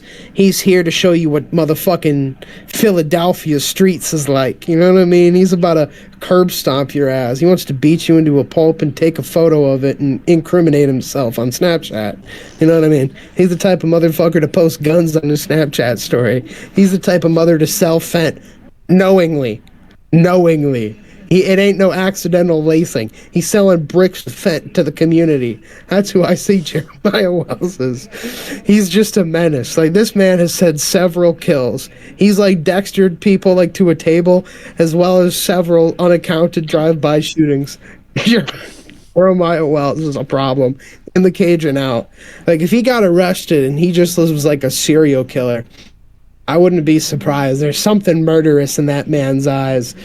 And yeah, I think he's gonna show him a different type of grit. I think he's gonna TKO him. Jeremiah Wells around KO. Meek Mill, if he knocks him out, buy him a house. All right, and we head to the co-main event of the evening. We have Waldo Cortez Acosta and Ante Delija in the heavyweight division. Good fight. I picked Waldo, I think, in his last fight against Sergey. Admittedly, not a great pick. But, he went the distance. He didn't get knocked out, and he showed me some durability. So I'll give him that. In MMA, he's never been knocked out, but me and Alex were watching some tape on him, and he's been knocked out at least twice in boxing. And we watched both those boxing fights, and they were something to say the least. As for Ante Delija, not a clean slate on his own. Like, we saw some previous fights in his performances. We saw the Valentin Maladovsky fight, and we watched the Bruno Capolezza first fight, and I wanted to look at some things and some tendencies. And the conclusion that I made was about Ante Delija. When he goes forward, he looks very competent. He looks very solid, good offense. But in some of these fights, he starts very timid, and he's almost on the back foot as a boxer, and he doesn't utilize his kicks as much as he could or should. Neither of these guys really are prolific kickers. They're going to primarily box for the majority of the fight. You really can't give a grappling edge either way. We've seen Waldo Cortez Acosta grapple the likes of Robles to Spain, and I've seen Ante Delija grapple in the Henan Ferreira fight, and he was able to get a ground and pound TKO. So I think the grappling is mitigated between the two of them. I think the boxing is Ante Delija from a technical offensive standpoint. Durability, in an MMA sense, I suppose you can give a slight edge to Waldo Cortez Acosta because he's only been knocked out twice in boxing. And in MMA, he's never been knocked out, so I guess I'll give him a durability edge. He proved that in the Sergey Pavlovich fight. He was taking shots in that one. I am going to go with the dog here in Ante Delija. Both these guys are about relatively the same age. Waldo Cortez Acosta has had more UFC competition in the heavyweight division, but I don't really think that's saying much. He's fighting the likes of Jared Vandera. He's fighting Andrei Arlovsky. He's fighting Sergey Pavlovich, Robles to Spain. Not bad fighters, but I could argue that the level with the non-top 5 heavyweight is fringe PFL. For example, Rizvan Kuniev came from PFL. He arguably should have won against Curtis Blades, and Curtis Blades is like a top 5 heavyweight in the UFC. I just think so long as Ante Delija doesn't really give up range and immediately enter the fight on the back foot like he did in the Bruno Capolezza fight and he did in the Valentin Moldavsky fight, I feel like if he could avoid that and just be confident in his offense, he's going to land consistently on Waldo Cortez Acosta. I think hand speed and speed in general, I think, is Ante Delija. We watched Waldo Cortez's tape in boxing, me and Alex, and his defense ain't great. He's hittable. I just feel like in the UFC level, it was supposed to be Sergey Pavlovich on paper to be the guy to knock him out on his feet. But I think it's Ante Delija. I think Ante Delija is less committed with his right hand. I think he's more his footwork is better than Sergey's potentially. And this is a guy who's been around the block. He's got 30 plus pro fights. He's seen a lot of different styles, a lot of different types of athletes in the heavier weight classes. Waldo Cortez Acosta has kind of been accustomed to a certain type of build of heavyweight. I think Ante DeLiha is more athletic than this build that he's been accustomed to. So I'm going to go with I'm torn between decision and TKO, but I think he's going to be the guy to do it. I think he's going to get the TKO over Waldo Cortez Acosta. I'll go. Could go first round. Could go second. Waldo is durable, but I feel like it's just going to be like multiple knockdowns. I just see Ante DeLiha having the crispier, faster hands. I'll go with. Fuck it, I'll be bold. I'm gonna go first round TKO Ante DeLiha. I just think the speed gap in the hands is gonna be very visible early on, and I don't trust Waldo's defense. I think he relies too much on his durability. He thinks he could take shots that he shouldn't be taking. So I'll go to first round TKO Ante DeLiha. Yeah, I got Ante DeLiha as well. Honestly, after that Jared Vandeera performance, I've been praying to the MMA gods for a fucking KO. The death of Waldo Cortez Acosta. If you're getting a close decision, arguably should have lost against a fat pig like what's his name, Jared Vandeera. You deserve to get knocked the fuck out. He did get fraud checked by Pazal. I forgot his fucking last name. Pazal is the nickname of the Brazilian dude. But he was piecing up Waldo, and he was getting Waldo down at ease. And then we saw what happened in the Sergey fight. I think this is the fight he will get finished. I like Ante DeLiha and this new form that he's in. He's in shape. He's training with Tom Aspinall. He's getting some good rounds in the gym in the UK. I feel.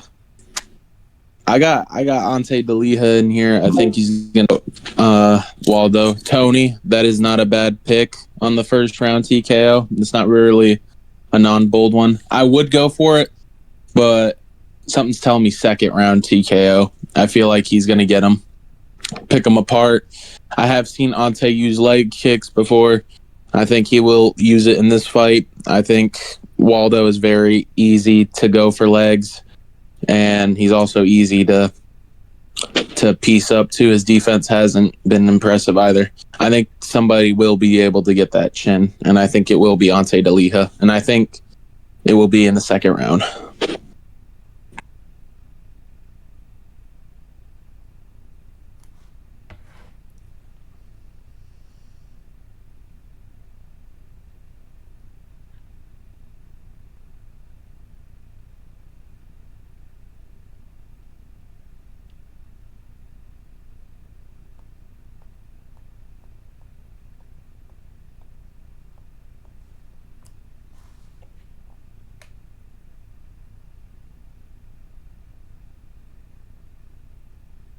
I'm gonna use the restroom.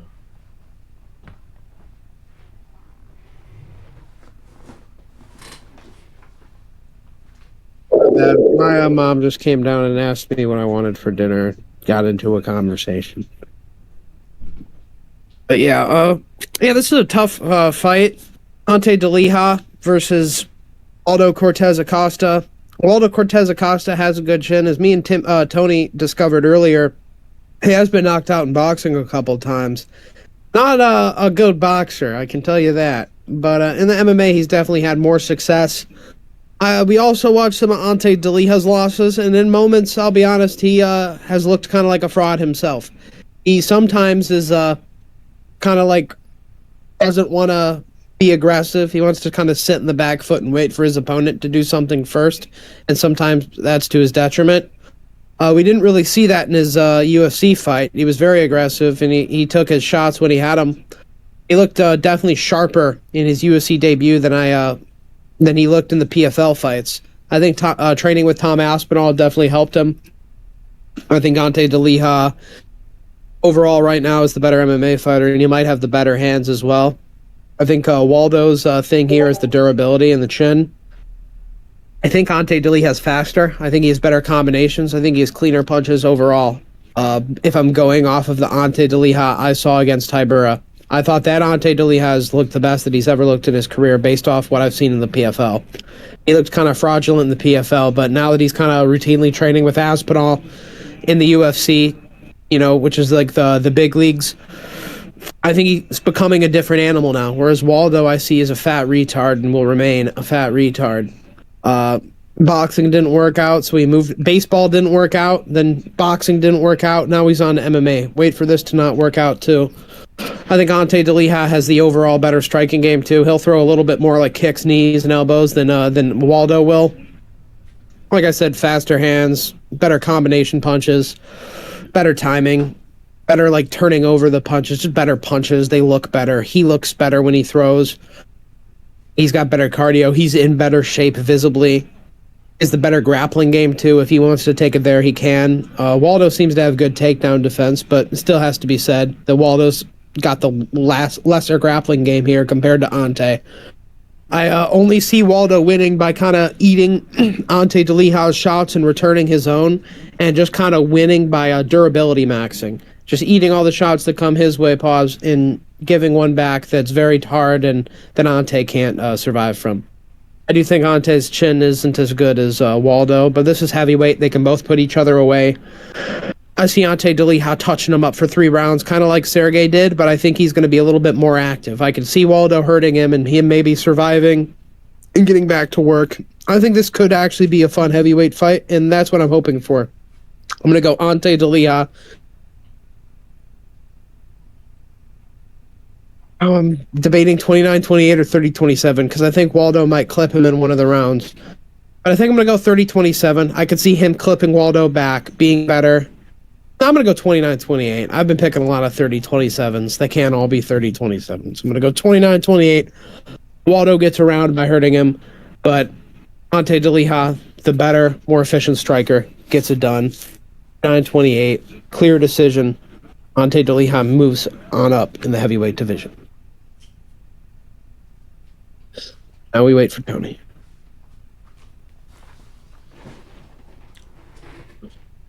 Is up. I just finished. Just eat a piece of pizza. And now we head to the main event of the evening. Steve Garcia versus David Onama. Excuse me for a second.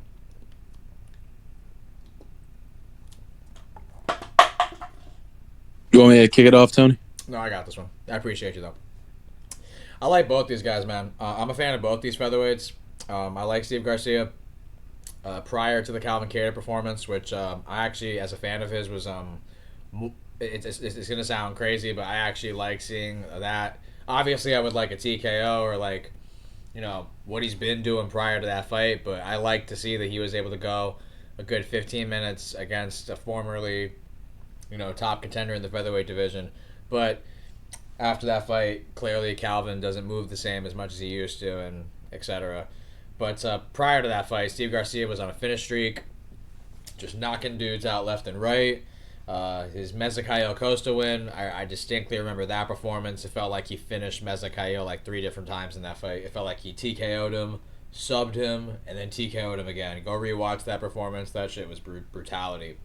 What Steve Garcia did in that fight. That was nightmare fuel, in my opinion. As for David Onama, I've been fairly high on him as well. The Roberto Ribeiro performance was very uninspired, especially for the standard of finisher that he has been in his career. He's got a really good underrated win against the likes of Gabriel Santos, who I think is a very good featherweight.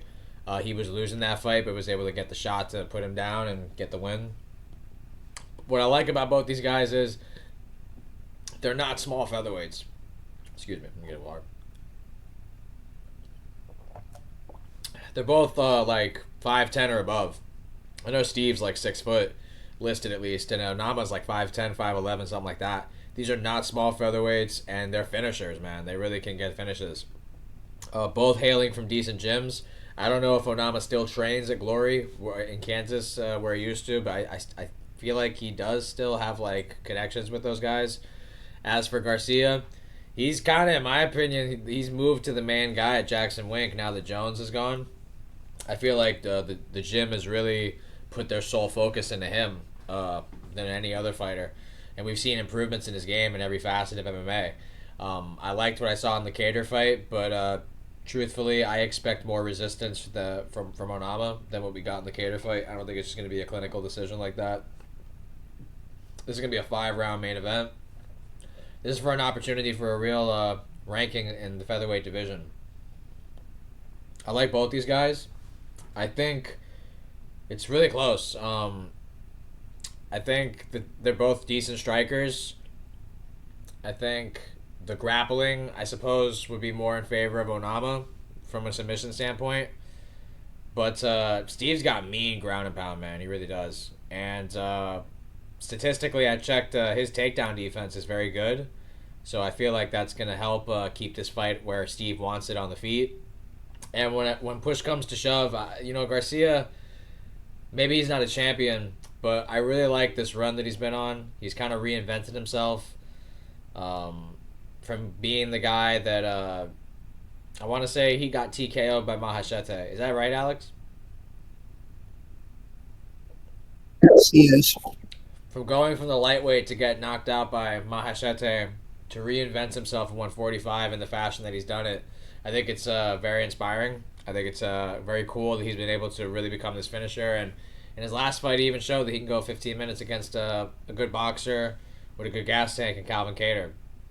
Onama, I think he's got skills and he can be, a very good finisher, but I question his dog. And the fight that really resonates with me in that is the Nate Landwehr fight.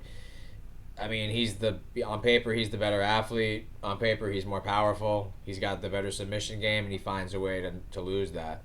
Now, granted, Landwehr is a dog, and he's got good conditioning and all of those things, but I question Onama's real desire as a fighter, so to speak. I know he's got skills. I know he's got good abilities, but I don't know if he got that dog in him.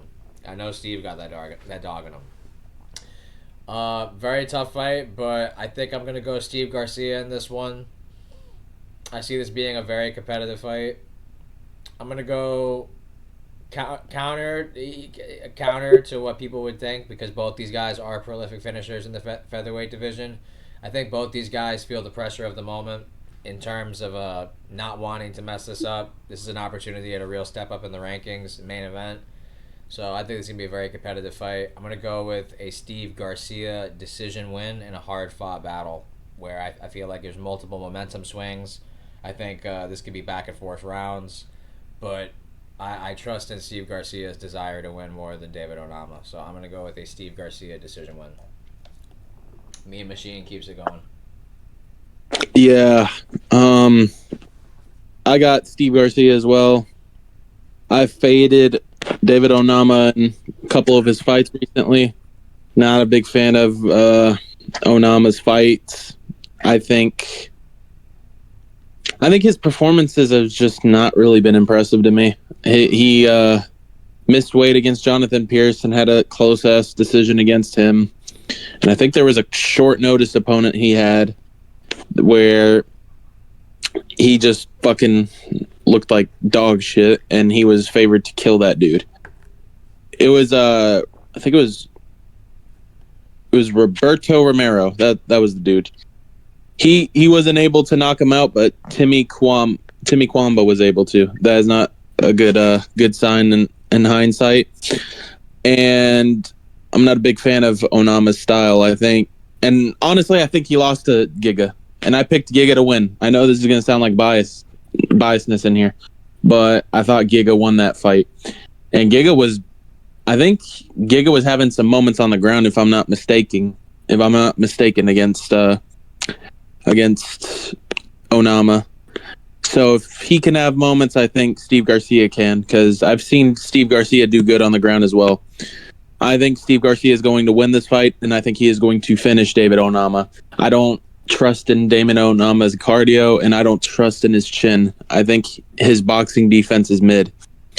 If Nate the Train can have a fucking Rocky moment on the feet and just start tagging you up and shit, I think Steve Garcia can too, and I'm liking the run that Steve Garcia is on. I'm gonna go with Steve Garcia in a third round KO. I think he is going to pick him apart in the first 2 rounds, and then David Onama is going to get tired to a point where he just gets countered badly into a hook or something, and he gets KO'd. I got Steve Garcia winning this one by a third. Yeah, this is a decent Apex main event, all things considered. It wasn't too long ago our Apex cards were Misha Tate versus Caitlin Vieira. So I do appreciate that, but they do need to get out of the Apex sooner rather than later. This fight, in my opinion, does deserve to be in a crowd, even if it was just on a main card of like a fight night or a pay-per-view or prelims of a pay-per-view. I think this fight does deserve a crowd. I think it's pretty high level for the featherweights. People know Steve Garcia right now as the contender, but people don't know Steve Garcia as the bum. Steve Garcia at one point was a bum, and he fought his way from bumhood over to being a contender. You know, he's... And honestly, people also don't remember, he's been fought in 3 weight classes. He's a featherweight, a bantamweight, and a lightweight. He fought on the Contender Series as a bantamweight.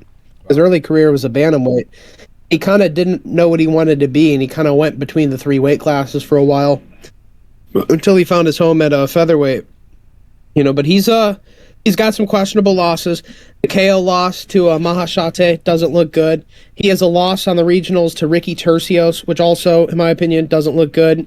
Even though you're a bigger fighter, Ricky Tercios is Ricky Tercios. I think he should still beat him, but whatever. Luis Pena isn't a great win. He got choked out by Alon Cruz, who's a bantamweight.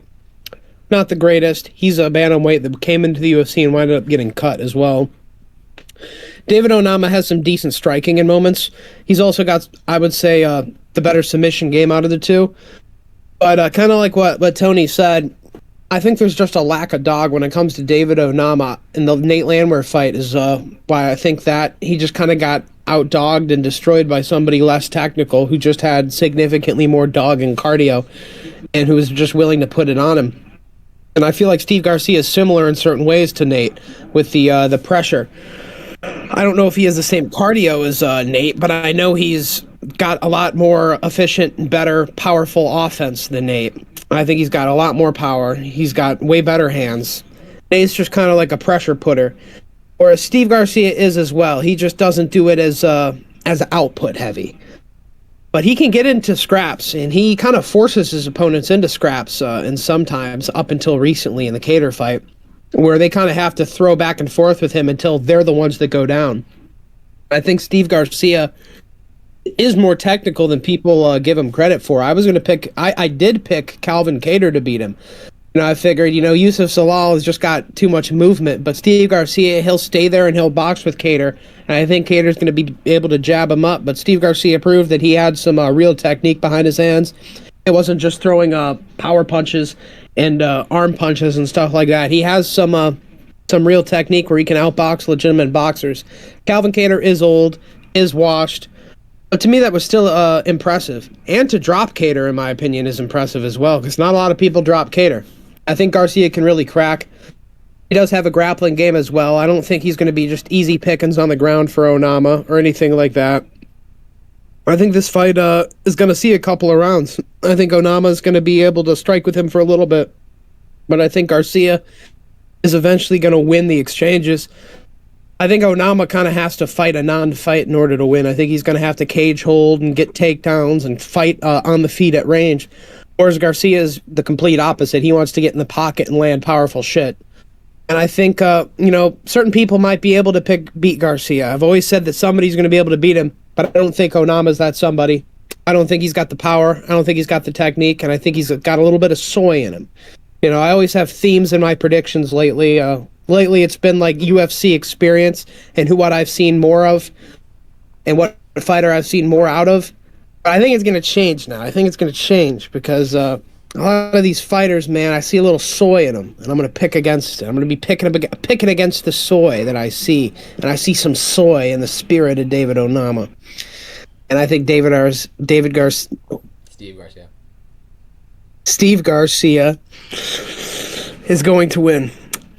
I think I'm going to pick him by 4th round TKO. I think Onama's going to have moments, but Garcia's dogness is going to make it tough. And I think he's going to drop him in moments, and he's going to be able to get on top in grappling moments, and he's going to surprise Onama with his technique.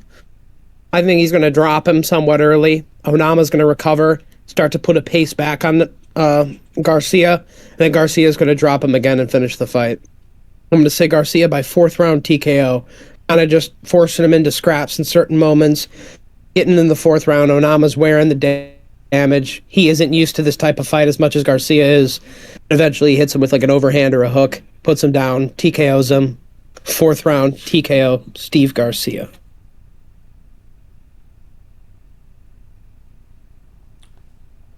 All right.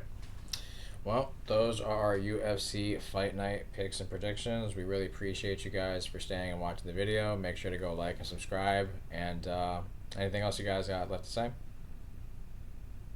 No, we're going to try to have more videos out about different stuff soon. But yeah, stay tuned for that.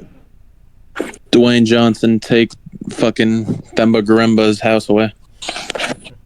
Agreed.